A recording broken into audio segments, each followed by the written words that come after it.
This culture has 30 words in their language, and they had to devote one of them to idiot. Just to insult you. Feels unnecessary.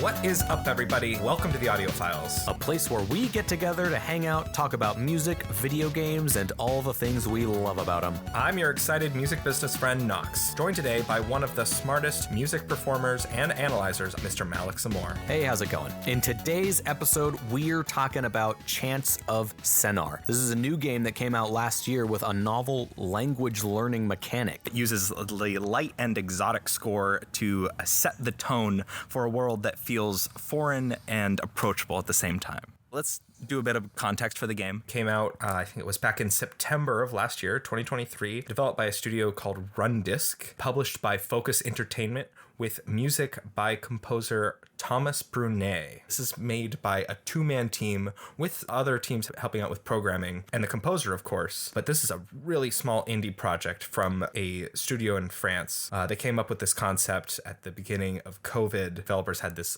long-time interest in language, and I think we should give some context what the gameplay of this game is like.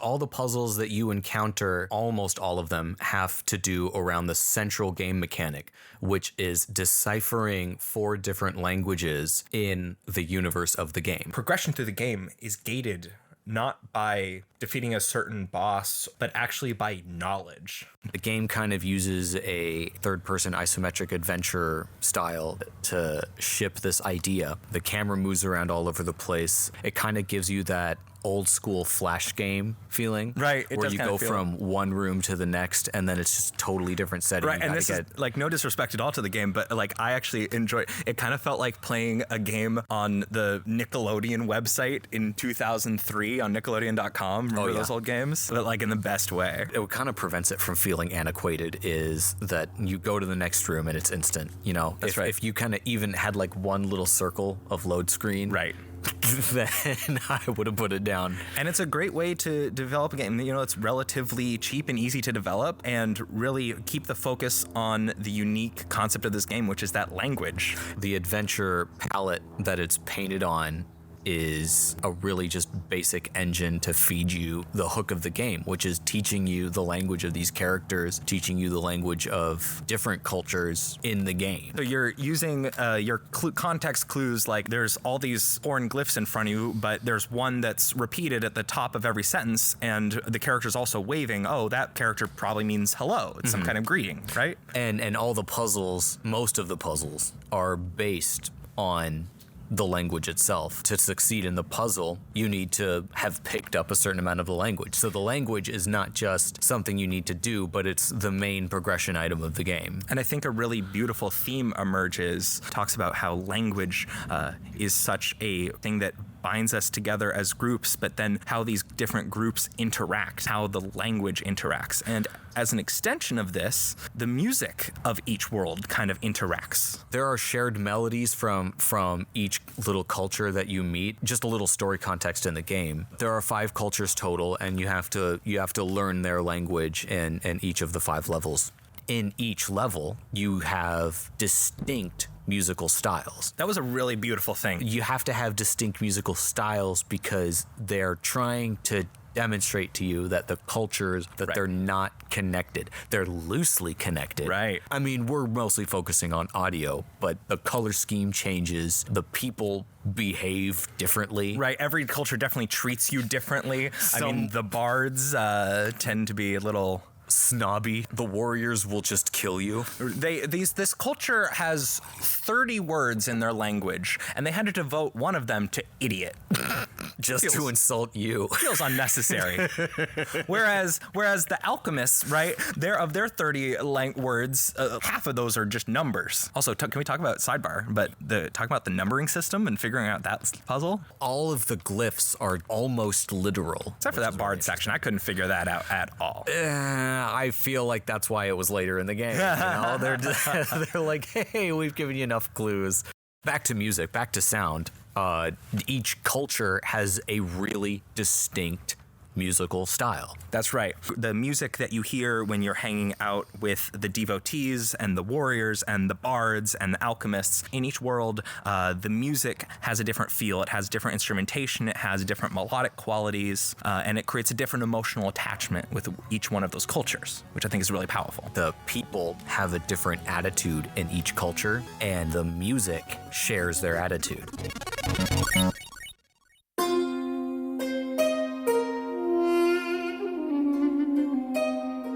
Track 1, Out of the Cavern and Into the Light, is the opening track of the game. This introduces the character instruments that we're going to be listening to for the rest of the title. And what I thought was really interesting is that kind of thematically, these instruments are all playing their melodies one at a time, discorded from everyone else, not aware of each other's existence. The instruments, they're taking turns to play the same melodic ideas, but they're not exactly doing it in a particularly musical way. Right. And it's all happening against the bed of this rolling dulcimer, which is almost kind of functioning as a drone. To me, just kind of sounds like the sunlight beaming into the window helps warm up this piece. And it shapes all those crescendos. The rolling dulcimer is really the only way that you're going to get that like growing, shrinking. Exactly. And it really makes it feel warm and inviting. It introduces this kind of quirky, whimsical feeling that the entire soundtrack has. Earlier, you were using the word soundscape. What this opening number is doing is showing us the sounds that they want us to get used to. Because even though every little culture in the game sounds different, they all share an instrumentation. So he's getting us into a consistent instrumentation that's related to each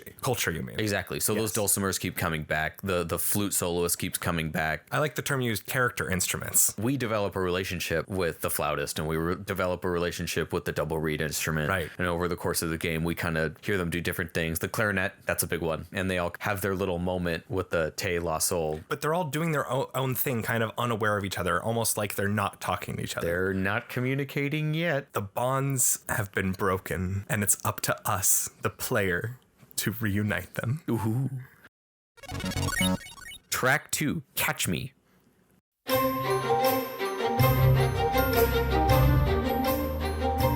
Very short, saved for the opening chapters of the game. Right. This piece, I think it's broken up into different places, and it plays when the one little child character is challenging you to a game of hide and seek, where you're getting to know the mechanics and you're getting to know the tone of the game, because this is whimsy. I think it's really accomplished by these little finger symbols are so cute and associated with childhood, or you can imagine a little monkey. One other thing I took note of in this track is you introduced the idea of these character instruments in the first track. Well, that's continued here, where we have these two characters having a conversation. The melody starts with the woodwinds, and then the B section of the piece is the melody is given to the strings, and they have a conversation back and forth. I think it's a great example of the music of the game setting the tone and setting up the themes that we're going to be exploring throughout the game and throughout the soundtrack. Track 3, Forgotten Bonds.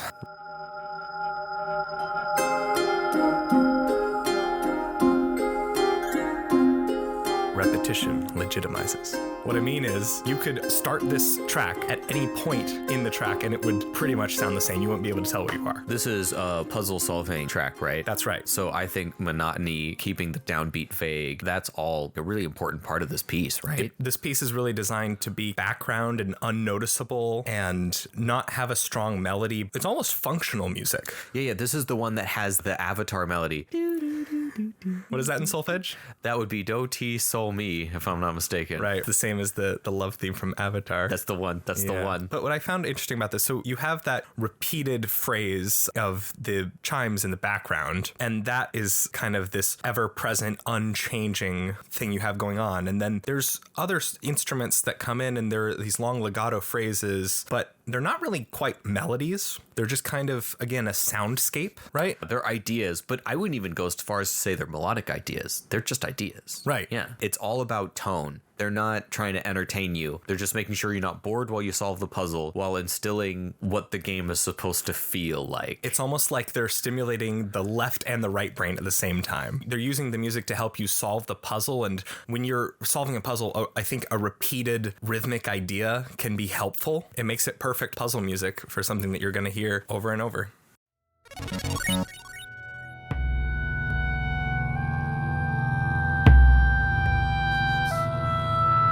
Track 4. Infiltration. Now we're in the Warriors domain. Warriors domain now. But for the first time in the score, you're not supposed to feel like these are the instruments of the people. This is purely score. Even then, it's almost like a horror soundscape. It's all semi-random. I know it's on a grid, but that time is somewhat unpredictable. I mean, every piece we've heard so far has a sense of whimsy and fun. There's not really whimsy in here. This is anxiety-inducing uneasiness. Stealth mission and music.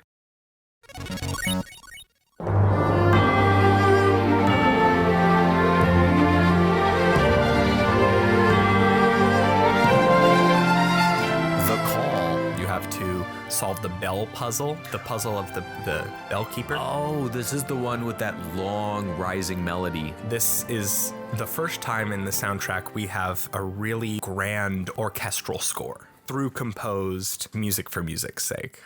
There's often multiple instruments playing the same melody at the same time. And if you continue our metaphor we've established of these instruments representing the different cultures, you are just starting to pull the cultures together. Maybe now 2 cultures are talking, but not all of them. Let's take just a moment before we go on to talk about how people can get involved in the network. First, thank you for your awesome reaction to our first episode. We're building a network of gamers, developers, composers, and musicians to come together and geek out over video game music. We are the Audiophiles, and we want you to be one too. How do you become an audiophile? Good news, you're already doing it. That's right. Listening to this makes you a lover of sound. But if you want to help this network grow, open up whatever device you're listening to this on and hit share. Because we're just starting out, we are, of course, trying to grow our presence on socials. Go ahead, head over to Instagram, give us a follow. We also have our shorts up on TikTok at Audiophiles Shorts and on YouTube. While you're there, you might want to subscribe to that channel because we've got something really exciting coming there. If you really want to go above and beyond, you can head over to our Patreon, where just $2 gets you monthly access to our bi-weekly hangout off-topic podcast, Audiophiles AF. And at the $5 level, you can even get your name in the description of this show and on our YouTube credits. And at the $20 level, if you're that crazy, we'll get you a shout out in every episode of the show. That's right. Thanks for joining us on this crazy adventure. We're just a couple of folks with full-time jobs, and this is a project that we could not be more passionate about.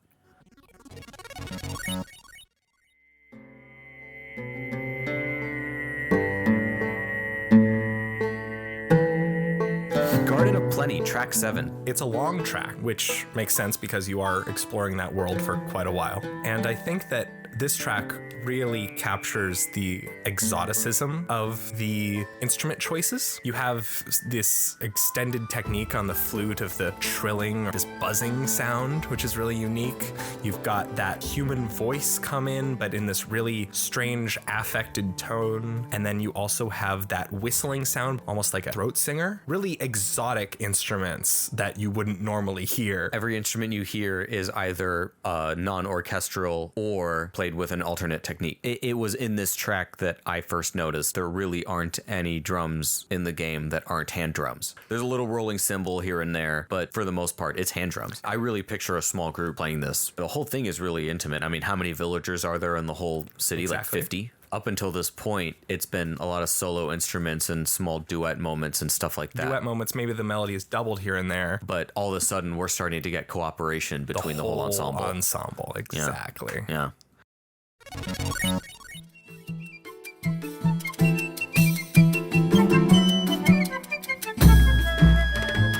Track 8. This track is a bit of fun. It is a bit of fun. It's not long. We're having a bit of fun at the theater. It might be the most memorable moment of the game. Plays when you are watching the play at the theater in the Bard's level. It's only 90 seconds long, but it is sparking fast. And we listened to a little bit of the composer's other work. Listening to a bit of fun was probably his most out of comfort zone song. It does sound different from everything else in the soundtrack. It totally sums up the attitude of the bards. Right, they're so playful and energetic. But it's also silly and undignified. Silly. Exactly, silly. That's a perfect word for it. I also wonder if one of the reasons it's so different from the rest is that this is one of the pieces that I could argue could be considered to be one of the more diegetic pieces, meaning this is something that you could imagine is actually soundtracking the play that's happening in this world, as in the characters in the game world are hearing this same song that you are. Track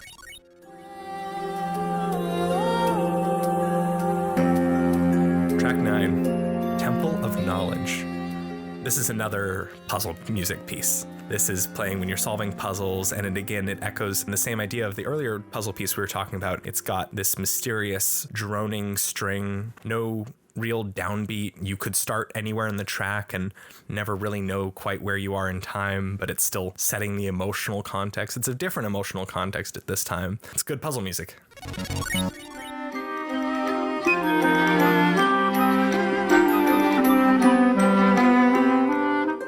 Track 10, Cogs of Science. The Alchemists. The Alchemists. Yeah. Now we are in the rising action part of the game because we've completed 3 levels. This is the last big story beat before the climax. Mm-hmm. And it's the last world that you're in that's like the other ones. There's 4 main worlds and then a 5th one that's different. The music in this section keeps up that tone that we've established so far in the soundtrack of lighthearted whimsy and mystery. All of the fast-paced, upbeat strings in here are really meant to emulate pensive contemplation. Feel like think, which is, of course, what's a value that's very important to the alchemists. I took away one melody from this game that I remembered most, and it was the ya-da-da-da-dum, because it came up so much, and also because I was so darn stuck on the alchemist level that I heard it like 1,000 times. The melody that you're mentioning, I think, is played by woodwinds. Mm-hmm. And in fact, I think the woodwinds is one of the most heavily featured instruments on this piece. And when we were talking about earlier the idea of the character instruments, I think this piece does a long way to associate the woodwinds with the alchemists.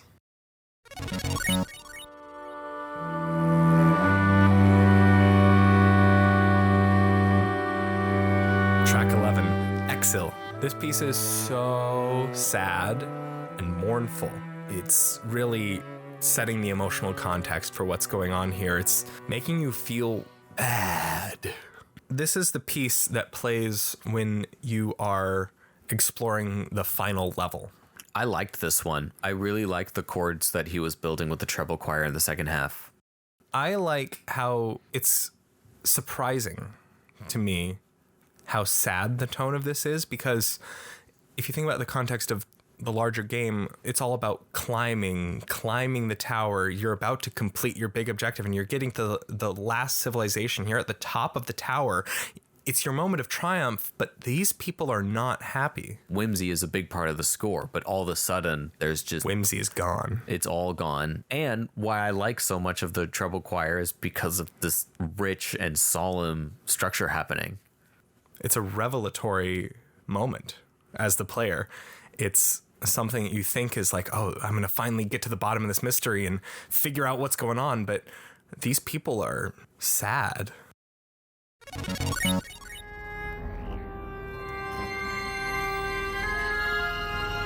Track 12, In the Machine. This is travel music. You're traveling from one place to another, and it's very clearly not puzzle music because it's not very pleasant to listen to, and you don't want to be there very long. It really pushes you, the player, to not linger here. There's no collectibles here. There's no NPCs. You want to get from point A to point B, and the music is pushing you there. There's just these 2 melodies, and I noted that it's almost like tomb-like. It's almost like exploring the Pharaoh's tomb, which is so empty. What you're doing. You're exploring the tomb of this ancient civilization. I also want to call out here that this is one of the first moments in the soundtrack I noticed digital sounds. You have these little digital glitches happening in the background. It's interesting that the first time you hear an electronic instrument of any kind, it's in fact glitches, and it adds to that mystery and what's going on here.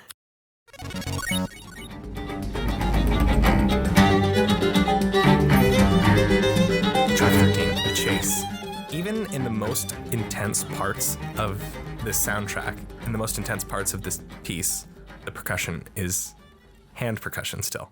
There's digital sounds again in this track that sound almost exactly like a dangerous alarm. The strings in this section are so fast and hurried that the bowing is so fast. Because there's only one cellist and one violinist, you can really hear that grinding bow. It's almost that they're so focused on the attack that intonation is kind of all over the place. It instills a sense of anxiety in me, the player.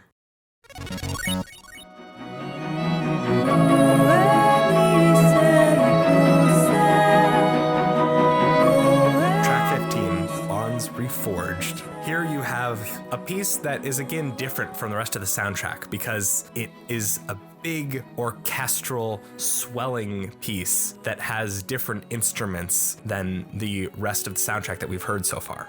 Talking about the structure of this piece overall, the introduction has kind of the same sonic world that we've been in. It has those strings and woodwinds and the hand percussion all playing together. Then it's building into this big moment of final triumph. And when you hit triumph, you hear a human voice. An actual song, too, like a Celine Dion hit in Sennaar language. Sennaar, Celine Dion. The human voice representing the idea of being able to talk to each other again. I don't know, is that too much of a stretch? Even when there are voices in the rest of it, it's either pure neutral vowel or affected throat singing. So suddenly now there's lyrics, there's text. It's not text that's familiar to us, but it's text. I wouldn't think it's a stretch at all to say that. I think it's really interesting that the story of this piece echoes the story of the entire game. So we've heard the human voice before a few points, but we haven't heard a piano, or if we have, it's been very sparse through the entire soundtrack so far. By introducing instruments that weren't in the rest of the soundtrack, it brings us back to the real world and kind of reminds us that we are playing a game and that this is the conclusion of it, because now we have a different feeling than we've had the entire game. I like that you brought that up. The composer really does take us out of the game by saying, the game is over, let me sing you a song. And then there's the third section of the piece. It starts to wind down. Instruments fall out and it gets more simple, and you have a kind of denouement of the music and denouement of the entire story as it leads you into a resolution.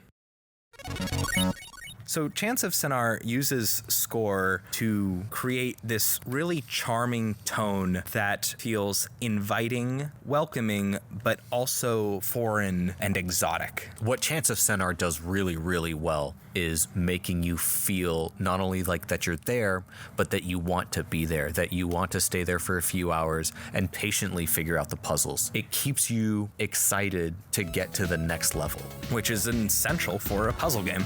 If you vote with your dollar and prove to the world that this is a great game, then maybe in 10 years I'll get my really, really big, really, really expensive grind-heavy game that teaches me Mandarin Chinese. This has been the Audiophiles Podcast. Thank you so much for tuning in. If you're just checking this out for the first time, it's a great time to pop open the podcatcher and hit subscribe and help grow the network. Till next time, I'm Malik. I'm Knox. And we are the Audiophiles. Play with sound.